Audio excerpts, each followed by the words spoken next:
Emboldened. Welcome to the show Emboldened with Jessica. And I'm Jessica. Oh, I'm Ariel here with Jessica. I'm back. Yes. Okay, Ariel, you've been missed. Oh, I've been loving the one-on-ones you've been having with people, and I have a feeling some more are coming up.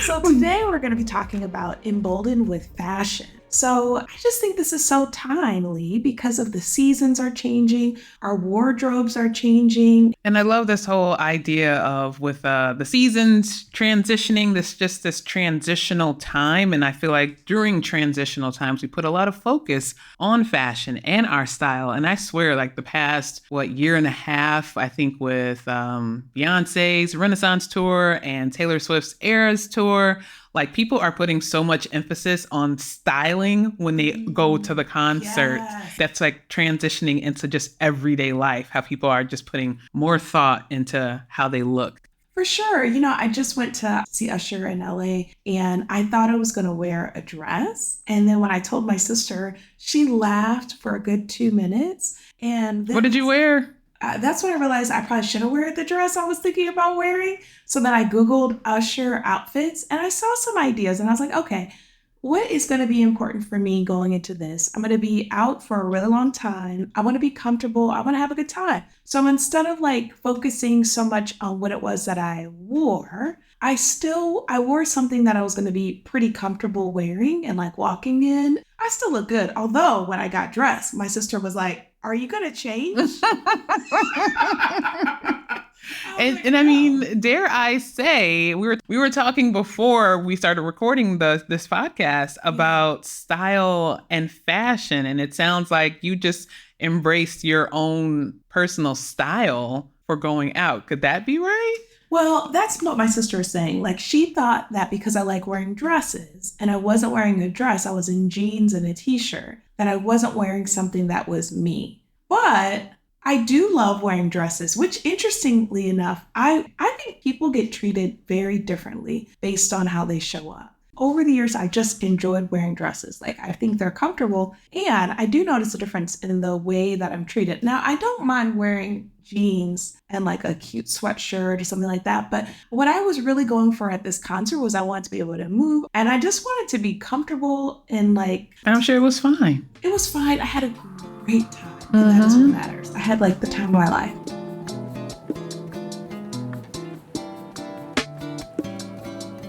When we talk about fashion and style, sometimes we use those terms interchangeably, and I feel like they're separate. One definition of fashion is that fashion is a general term that describes a popular way of dressing, behaving, or writing at a particular time and place, while style is more personal and internal. And I would agree with that definition. I think fashion is kind of what's trendy in the moment, and I think style is more a person's kind of essence, like their way of being. I agree with most of that. I think to me, fashion is just a blanket term. It's just like, yeah, the shirt and pants that you have on, that's fashion. But I imagine fashion being, so you're shopping at a clothing store, probably online, and what you're filling up your cart with is your style. But like the whole store is all the fashion, depending on how you look at it.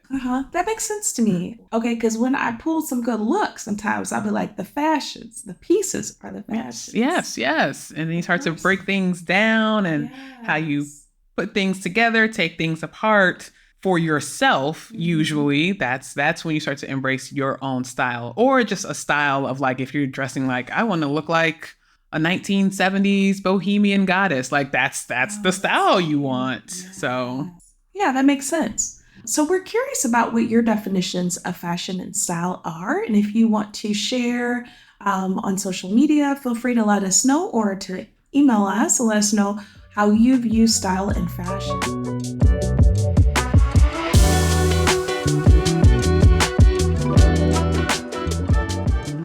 As we're thinking about fashion and style, I think about the ways that people are treated based off of their style. And I think about this in terms of workspaces and the identity we might have at work. You laughed heartily at my green cardigan, because therapists, we love a cardigan, we love a sweater. And It was the style of cardigan. Like there are cardigans. I love a good cardigan, but the cardigans that I like for my personal style, they remind me of like grunge 90s cardigans. This cardigan was no buttons, just open front, these square pockets on the side. Like it was a very specific counselor therapist. We like a cardigan that feels like a blanket. But I think about how we might use style in different ways. And so when you're talking about this bohemian, I even think about like events. Sometimes we'll have like a dress theme for an event, and that kind of makes the event even more fun. And it helps the people that are at the event to feel really included, like a sense of belonging.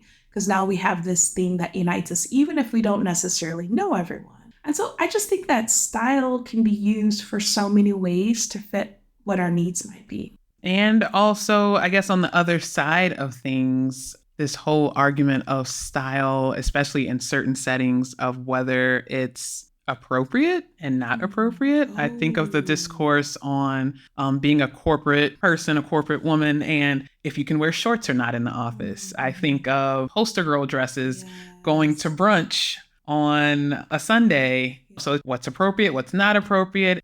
There's this desire to police women's bodies in a way that we don't police male bodies for the most part, that I think is interesting.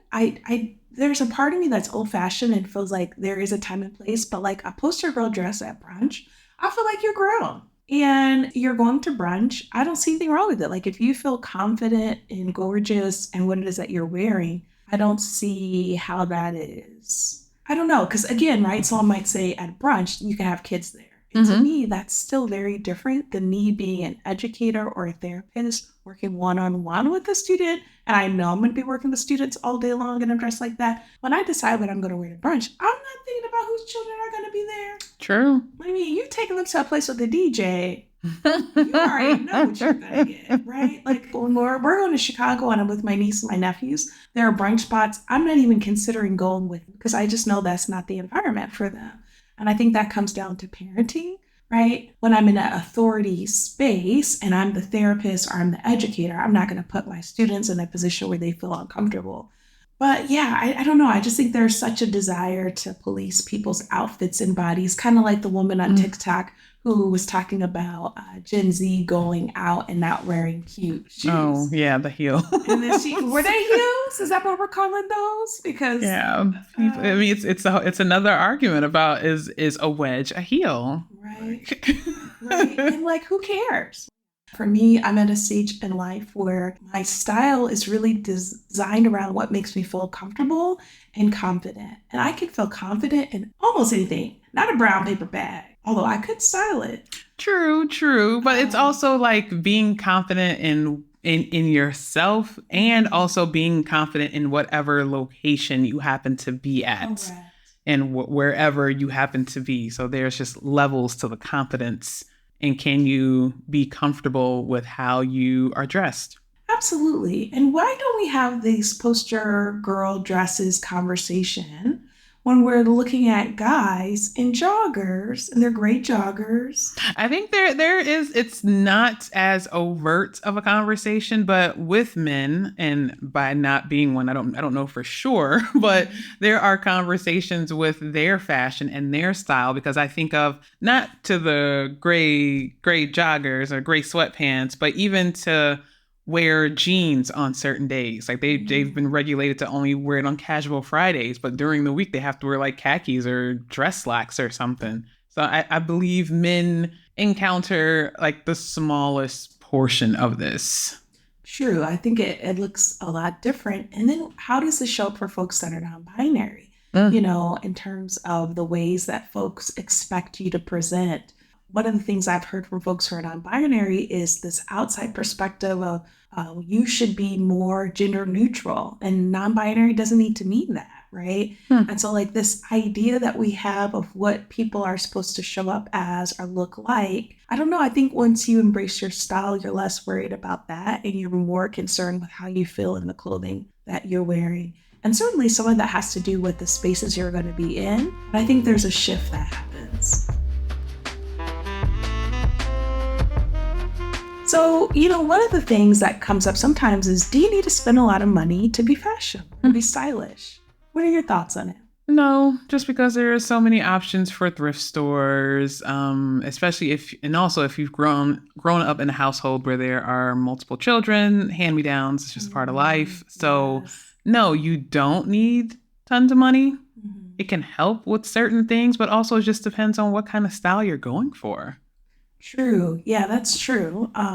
I feel like things that are vintage and things that are thrifted are way more in than they used to be. Like, I grew up with brothers and a male cousin, and so I wore a ton of hand-me-downs that were more masculine because they were for them. And so that was not my personal style, but I didn't really have much of a choice. And so I would have to try to figure out how to style, how to wear it in a way that felt comfortable for me. And so I think that obviously money makes life a lot easier. That piece, also there's just more variety open to you. Me personally, being a bigger body and always having a bigger body, I grew up in a time where, especially in the early 2000s, where there just was not plus size Fair. options. Yeah. So I would have to go to the men's big and tall side and hope that there was something metro over there or something that I could feminize to Yes, make it yes. more for my style. So in a way, it kind of helped with styling purposes. It makes you think outside the box, but because you have Correct. to.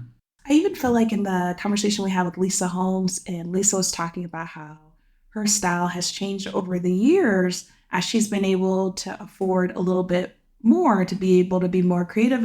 And But it's also too opening up another can of worms in for a sense sure. of fast fashion. Yes. And then I feel like We there's make your more and clothes. more talk about how certain materials are cancer causing. For sure. I think the sustainability of it. So, like, a lot of sustainable brands are expensive, but they also are pieces that last, which I think is part of the reason why folks like to be able to thrift and find vintage clothing because the material is really nice and you're not contributing to fast fashion. So there's a lot of perks and there's a lot more that's available and accessible now. This is why I'm trying to get into sewing. Remember about that sewing machine Yeah. that I What saw when in did the you laundry? use? Yeah. I want to learn how to use it. Okay, It's on the okay. list, okay?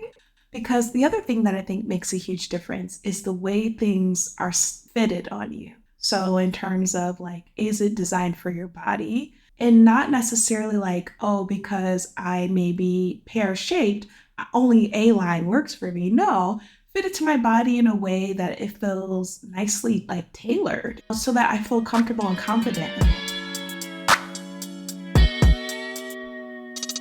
Well, as we are continuing to talk about fashion and style, and I like how we're touching on kind of how to find your style, embrace your style, talking more about fashion and all these different sides of it. But one of the things that really keeps popping up in pop culture when it comes to style is styling for either your identity, Mm. but also an alter ego part of your identity. Yeah, I love an alter ego. I've been blending my alter ego for decades on different things. I love that idea of Halloween and being able to like dress up in a completely different way. I love having an event with a theme where we're acting in a different way. I think was my birthday theme last year like one of them. I think it was memes, like your favorite Hmm. meme.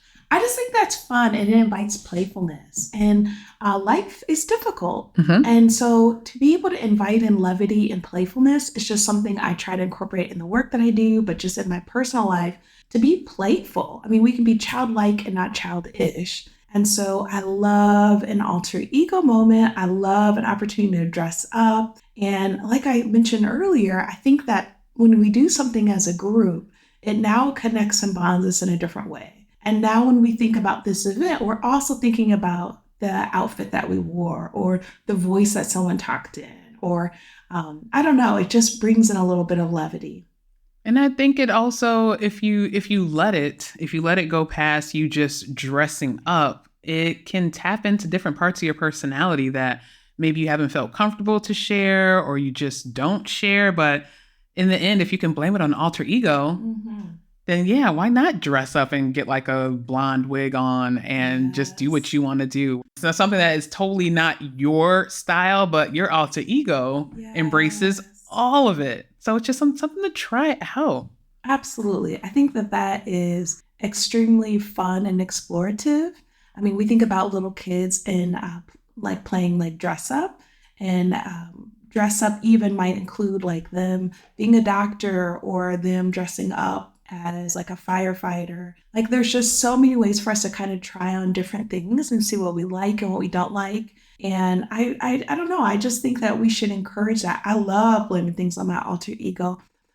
One of my alter egos is Chaco, and I blame Chaco for everything. I didn't do it, Chaco did it. And I wish Chaco could be here in this moment to speak for themselves. So yeah, like I feel like we have friends that like when they start channeling a different energy, we're like, oh yeah, yeah, this is Jazzy. Or Mm-hmm. this is Mm-hmm. so and so, like, oh, so and so is with us now. And it's hilarious.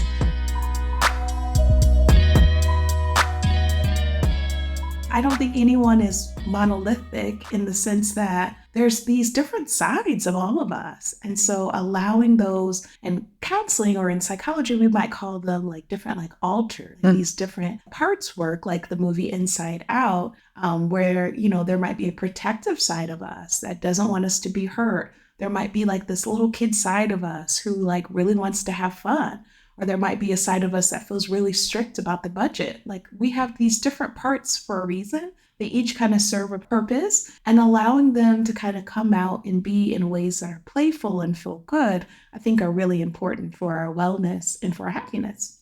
Wellness, playfulness. I mean, don't judge that person who's doing cosplay over there. Don't judge that person who's role playing. That's just another form of dress up and having fun. I do want to offer up a cozy book nook. And this book I just absolutely positively adore. It's a kid's book, and it's called Jillian is a Mermaid, and it's by Jessica Love. And what I adore about it is it's about this little boy who really wants to dress up like a mermaid in this parade. And he wants to wear the sequins and be colorful and bright. And he's being made fun of and told that he shouldn't do that as a little boy. And his abuela is just really supportive of him being himself authentically. And I think for a lot of us, maybe there were parts of us that adults in our life maybe didn't always understand or wanted to quiet. And there might still be parts of us as an adult where we are being told to quiet something, take up less space, shrink yourself. And so, A, we don't need to do that. B, let's find people like the abuela in this book to allow us to take up space and be ourselves authentically. But I just think it is an incredible book. It's one that is often banned, so another reason to support it. Julian is a Mermaid. So that's my cozy book nook for today.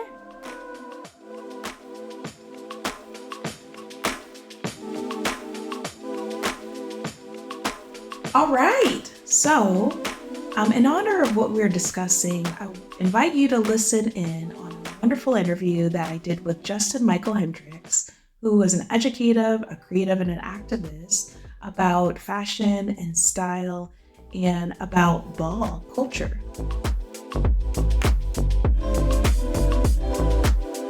We have the Justin Michael Hendricks, who's joining us and is going to just be sharing with us a lot of information about his nonprofit and the incredible work that he does, and about style as a form of political expression and as empowerment. So a little bit about Justin is I gotta tell y'all all the things about Justin. So Justin is an educator, a creative, and an activist. He's a native son of Champaign-Urbana, Illinois. Hendricks has utilized his skills to create Hit 'em Homeboy. The mission of Hit 'em Homeboy is to provide inclusive, equitable education and resources to marginalized communities. Hit 'em Homeboy addresses issues of food insecurity, mental health, gun violence, LGBTQ+ challenges, and poverty. Hendricks has been a member of Equality Illinois Legislative Advisory Committee Group and GLAAD Media Institute. He has been featured as a spokesperson for the GLAAD I'm Voting No Matter What and Efforts for AIDS campaigns. In 2021, he was awarded the 2021 Community Impact Award from Buy Black Shambana. I do remember this. And the following year, in 2022, Lord Rustin and Bates Chicago for Advocacy Impact Award.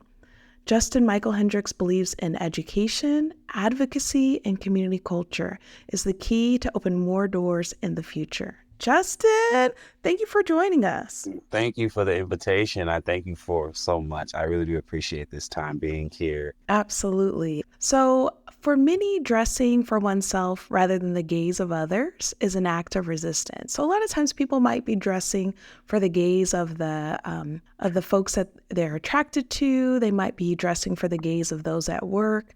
How do you see your personal style and fashion as tools for reclaiming one's power, especially in Black and Brown communities?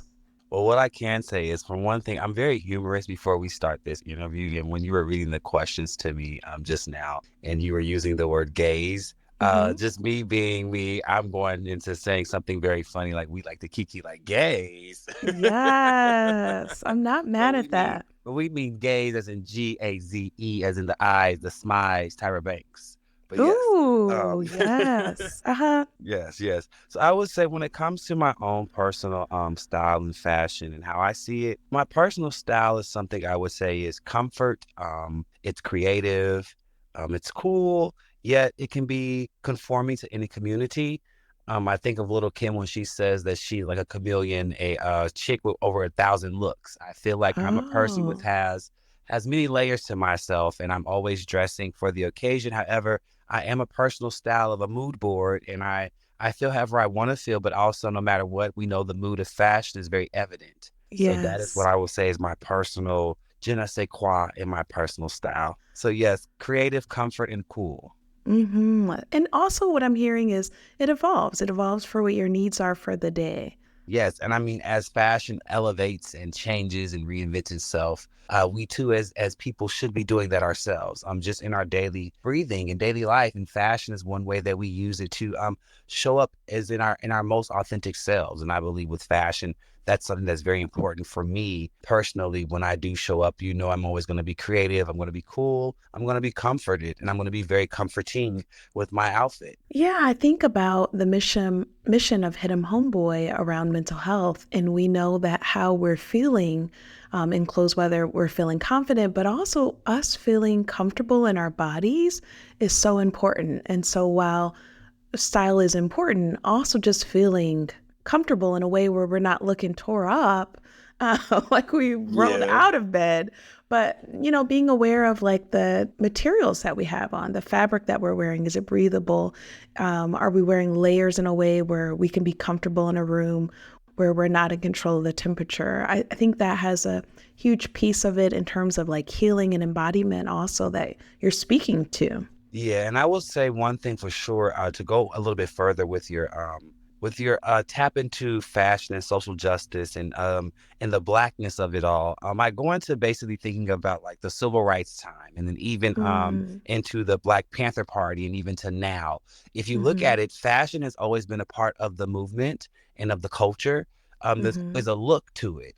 For example, with the Yes. civil rights, even though the three-piece suits were hot, as in HOT, it was hot, burning up Faith Evans. I know that's But at the right. same time, it was a look that they wanted to give, because there was a stigma placed upon Black and brown bodies, especially Black men, as us being ignorant and animals. And Yes. so we had our prominent figures like Martin Luther King and Malcolm X that stood up and ensured that we had to come out in the suits and the ties and be the classic men and just give that look, because you had the men and the women in their suits and the heels and the curls and the pearls. But then, as Mm-hmm. time changed and the Black Panther Party came around, we then wore the leather, and then we had the Mm-hmm. combat boots, and we had the Yes. afros, and Uh-huh. we had the afro picks. And it was all about being into our blackness of it all and Mm-hmm. owning who we were. Not saying that we weren't ourselves in the three-piece suits and the pearls and the heels. However, Correct. there was more of a strengthening in our fashion sense, to where we knew how we had to stand with pride and power, not just in our Mm-hmm. blackness, but in the knowledge of knowing who we were. And then even now, to where the Black Lives Matter movement has came about, to where we have combined the sense of fashion and social justice to make statements in our movements and statements in our fashion, to where we have the t-shirts and the apparel, we have the Mm-hmm. stickers, we have the messaging, but then also we're bringing forth things that are of fruition, to where we're able to provide services to each other, to where our fashion is not just the things that we wear, but what we can wear in the community, to where we have services to people to where they can get resources from health to wellness to reproductive rights. Those things are fashionable to us as well in the movement of social justice, because those are the things that we're wearing daily as people. As you're speaking, it just, I never really conceptualized it in this way, that when you're talking about like the Black Power movement and the leather and the combat boots, how those are kind of really tough, kind of warlike clothing, and that was what was Yes. needed at the time. And even I'm thinking now about how part of your nonprofit is to also to serve the community. And I think about how the Black Panthers started free school lunches, right? Yes. Um, and so like this kind of duality of personal expression, moving things forward, but not just in service to ourselves, but in service to our community. And so, yeah, you just gave me goosebumps as you were talking, because I was like, wow, all of these connections that I hadn't really thought about until you voiced it. Can you tell us a little bit more about the grassroots organization Hit 'em Homeboy, about how it started, the mission behind it? Yeah. So hitting homeboy, as some people when they always look at it, they're like, what does this say?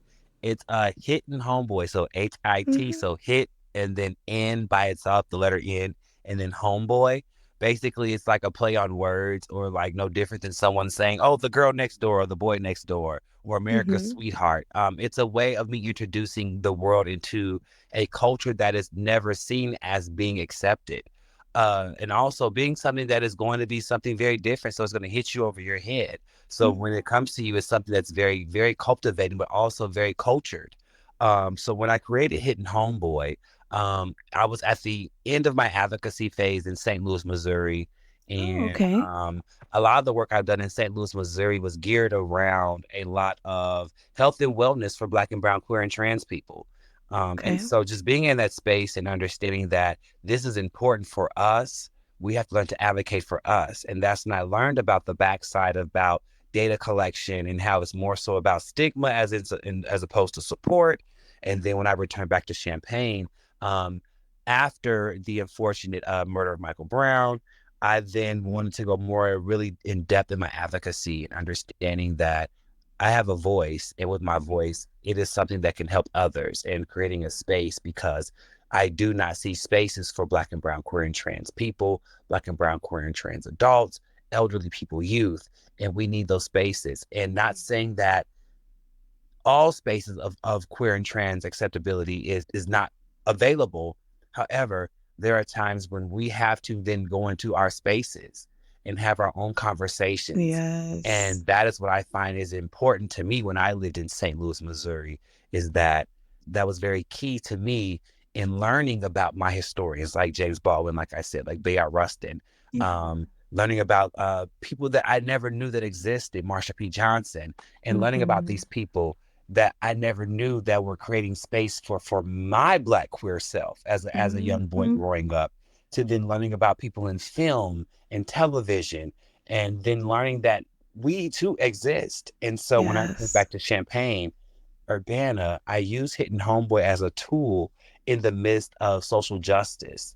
Because one thing that I learned while protesting and advocating in St. Louis during Ferguson, before, after, and during Michael Brown, was that you want them to understand that, yes, we have a message here. And it's not just that we are a bunch of people yelling in the street. We are standing up for many rights, many communities, Yes. many things that affect us all, because at the end of the day, marginalization is intersectional. There is Mm-hmm. no face for being marginalized. There is no face for an impoverished community. It's all intersectional.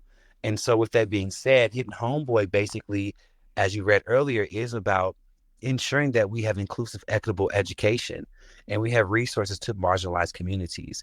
We focus on food insecurity and mental health and gun violence and things that are of the LGBTQ community and poverty. We also ensure that, with that being said, during the unfortunate passing of and murders of Michael Brown, Breonna Taylor, George Floyd, when we were protesting in 2020, going into 2021, we developed a food pantry concept. And it was just mutual funds from us all in the community Wow. in a food pantry, because you have people with food that don't have Mm-hmm. homes. You have people with homes that don't have food. So where's the Mm-hmm. middle ground that we can meet them all? By providing a service that is unlike any other. We don't need documentation. We don't need ID. We don't need a nine to Oh, that's five. And so huge. with the That's so community food pantry, huge. yes, and Yeah. it's something that I learned, and I give credit also Wow. to Marshall Austin Yeagle, who's one of the also the co-creators of the food pantry concept along myself. He taught me Hmm. a lot about food insecurity in one way that I did not see it, to where it's connected into many things from domestic violence to educational performance to just social skills. Food insecurity is a heavy intersectionality to a lot of disparities that do exist in lives, and we do not understand that. Hmm. Nevertheless, moving forward, I also ensured that I use Hidden Homeboy to provide a service that is unlike any other during a time when social justice was at an all-time high to people, to where they didn't understand what was going on in the world. Hidden Homeboy Hmm. provided an answer and solution to those people in the time of confusion. Yeah, I've seen some of the work that you've been doing, and I've just been really just in awe because we're talking about this is a difficult time, and especially as a Black queer man, you're already Yes. having a difficult time Yes, being alive. three layers. Lay it Hello. on me. Yes, it's that's already so much. And and for you to in the midst of all of that say, wow, I'm seeing where we're not supporting people who need support because we're requiring them to have ID and documentation and Yes. we're creating these barriers to them accessing food that we have in abundance. Even furthermore, even with it's been since 2020 that we have been literally grassroots, and Mm. we've tried to go the nonprofit route. However, Hmm. for some reason, when we're reaching out for those resources to get nonprofit information, we're Hmm. unable to get that. So also in those sense of gatekeeping does exist in those Yes, it areas, does. which is It does with which is nonprofits. unfortunate. Can you tell our listeners how they can support Hidden Homeboy, how they can contribute to the work you're doing? Well, you can contribute anytime by personally yourself going down to our food pantry. It is located at 102 North Neal, and that is the Champaign-Urbana Government Municipality Building. Also, you can contact us on Hidden Homeboy on our social medias, from Instagram to Facebook to Twitter, because I don't call it X, Oh, I know which is that's right. Hidden Homeboy, Hidden Homeboy, HITENHOMEBOY on all social media platforms. You also can donate to our Cash Apps and Venmos at Hidden Homeboy 88. Please make sure you use the first asterisk or symbol accordingly, whether it's an @ or a $sign. Other than that, we just thank you all for just supporting us and keep on doing the work with us, because at the end of the day, it's not an I in team, and also it's community culture, because that's what we're here to keep promoting for everybody. It's a community culture. It's a culture for all of us.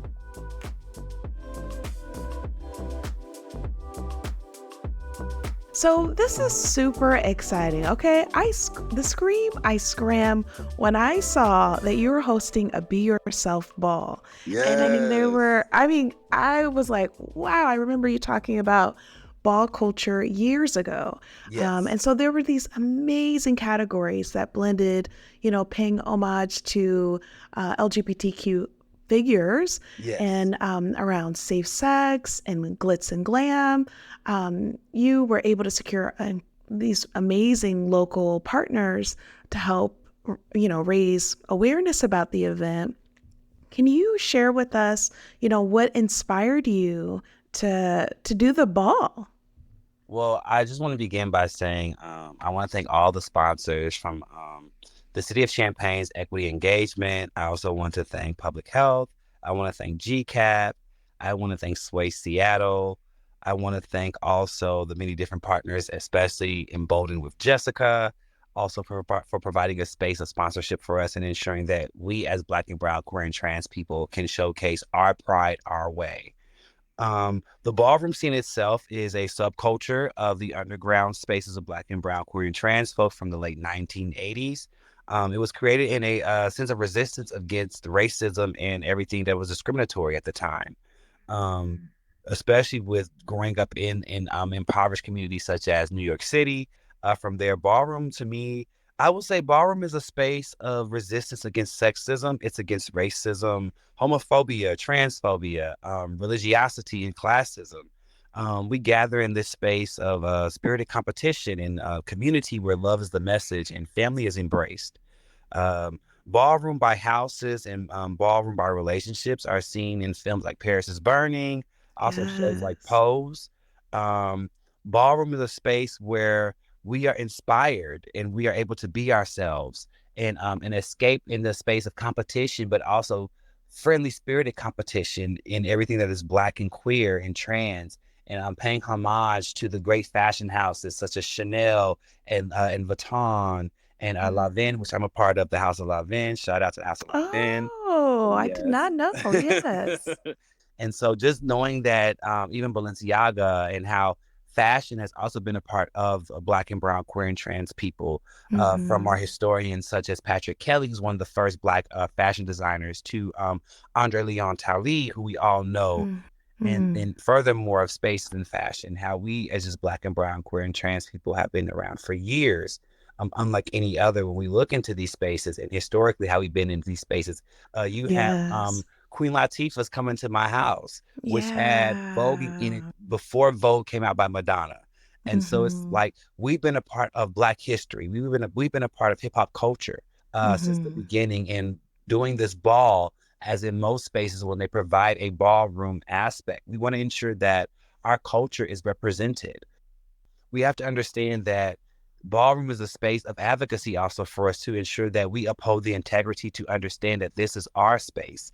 And yes, you may come into our space as a visitor. However, ballroom is a space for us to where we acknowledge our historians. We keep the integrity intact, and we also ensure it's a safe space for all in community.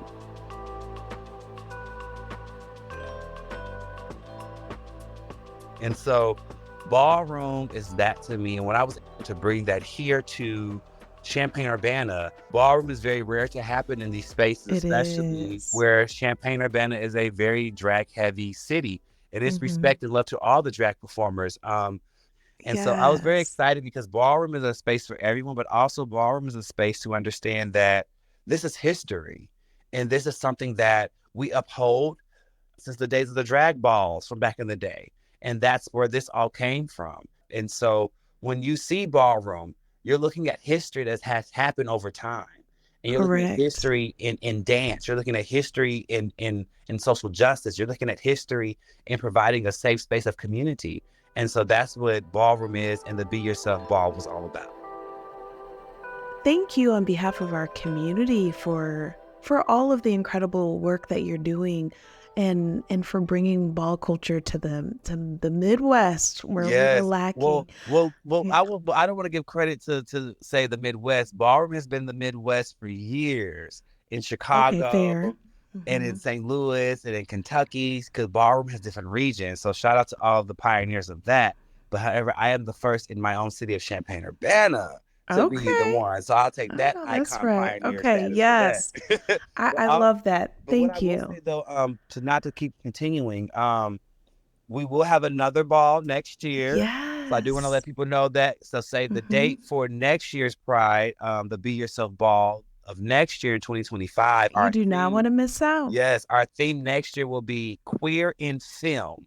So Okay. all categories will be based on different films of the community. So really get ready for those categories when we start to announce those next year. Oh, that is so awesome. This gives people an opportunity to get ready, to do their Yeah. research, their homework, their Yes. studying, and yes. What advice would you give to someone who is trying to embrace their personal style? So Jay-Z is one of my biggest like people I look up to as far as like business, music, fashion. So one thing I took from Jay-Z was that if you can't buy it twice, you can't afford it. Justin, is there anything additional you want to share with our audience or anything you want to touch on that you haven't had a chance to yet? I mean, you can call me, beat me if you want to reach me, if possible. No, but I am currently looking for a space to do a once a month drop-in center in Champaign-Urbana to allow people just to come in Vogue and practice their Mm. runway skills and learn about ballroom and queer, trans, Black and brown culture. So if you have a space that we can have once a month, please let me know and contact me because I really want to be able to have drop-in centers once a month for us Wow. to just have a space for us leading up to more programming such as the Be Yourself Ball we're having again next year for Champaign-Urbana Pride. All right, we have a lot of Champaign-Urbana listeners, and I know we can find this space. So definitely Yes. get in touch with Justin. This would be amazing for our community. Why not? I know we have it. I know y'all are going to reach out. So on that note, thank you so much, Justin, for joining us. I have been taking my own personal notes. There's some research I need to do now. You've been an absolute delight. Oh, no problem. And I just want to say thank you all and thank yourself for this platform and also what you do as far, especially in mental health and wellness, because we want to ensure that we all understand that there is access to us all in wellness, and we have to be able to unlock that door to do it. I know that's right. Well, thank you so much for joining us.